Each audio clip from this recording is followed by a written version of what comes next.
Hi folks, John Dark with WindhamIng.com and Windham Hill Lovers on Facebook here. I've had a few questions about the very first Windham Hill album, which is Will Ackerman's The Search for the Turtle's Navel, also just known as Turtle's Navel. Wanted to run through 5 different copies that I've got for you. These are my personal copies. I've got 4 with the original black cover and then 1 with the white cover.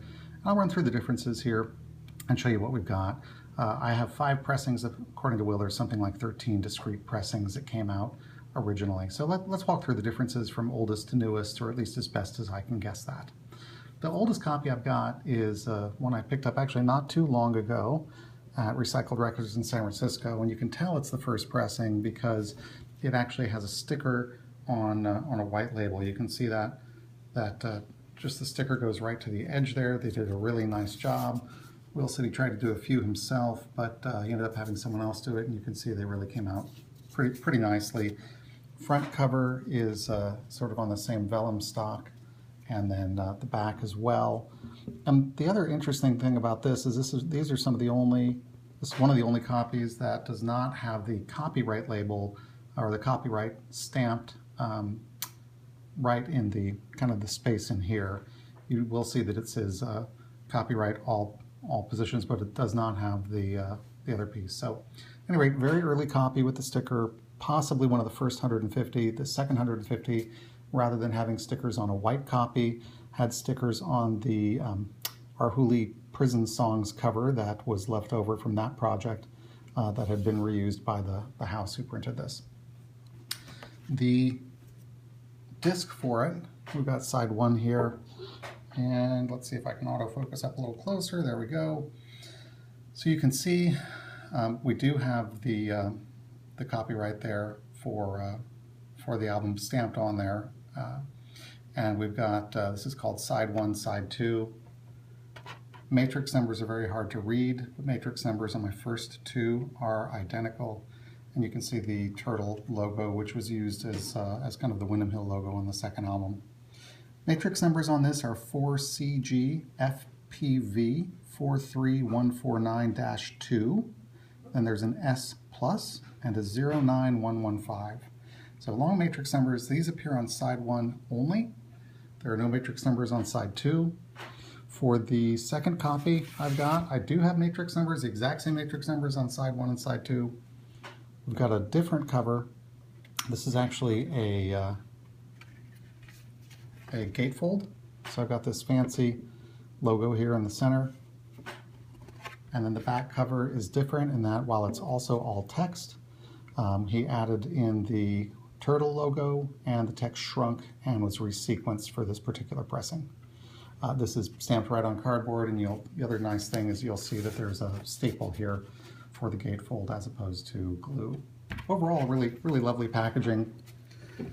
The label uses the same art, however it was laid out by hand separately. So it's the same art as the inside. This one just has the art on one side. Side 1, instead of being called side 1 and side 2, it's called this side and the other side. And we've got the copyright done on hand. Little green squares look very much like they're identical to the first, so I think they just, whited out the center, reshot the art. The third copy I have is also printed. It is non-gatefold. We have different art on the back, and this is the first one, which says just Turtle's Navel and not The Search for the Turtle's Navel. This is a particularly nice copy because you can see it was stamped in the upper left-hand corner, if I can get that, with the Record Library of Guitar Player magazines. This was a promo copy given to the Guitar Player at one time. They've done so much good coverage of Windham Hill. It's really nice to have a copy that was owned by them. So even though I already had several copies, I had to pick this one up when I saw it. The other difference, of course, you'll see the very first one asked for $5 for a separate copy. These all ask for $5.50 in later copies.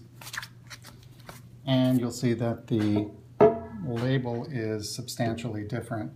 This is actually the artwork that was on the gatefold of the prior copy. So, I bought all of these used. living in the Bay Area, I've got the good fortune of finding decent selection of used Windham Hill records. I believe that they are all matched to their right mates. It is possible that the disc is not matched to its right cover. Okay, fourth copy here.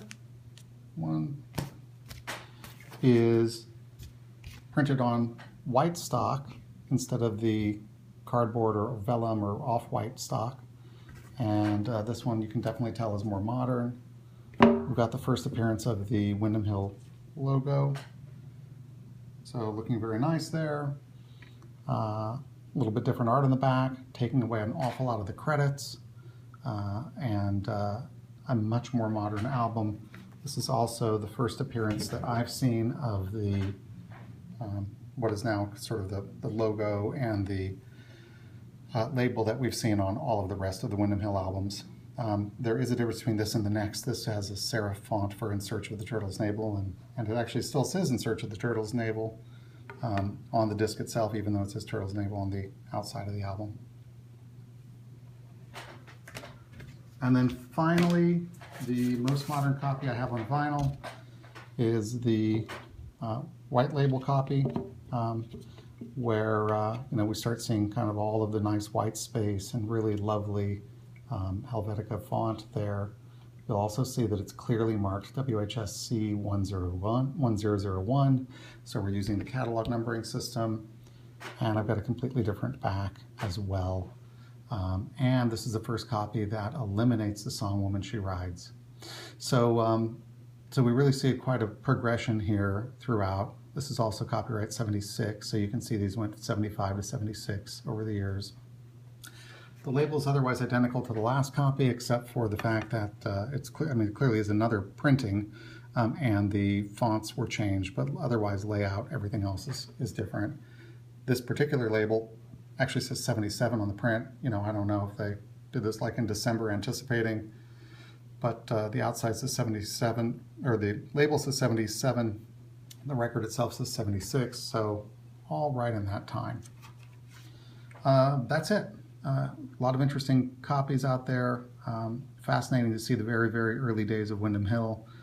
Of course, lots of great stuff still coming out in Imaginary Road Studios. Take a listen to both the first 106 on vinyl and everything that the Windham Hill artists are doing today. And come visit windhaming.com and Windham Hill Lovers on Facebook. Thanks and have a great day.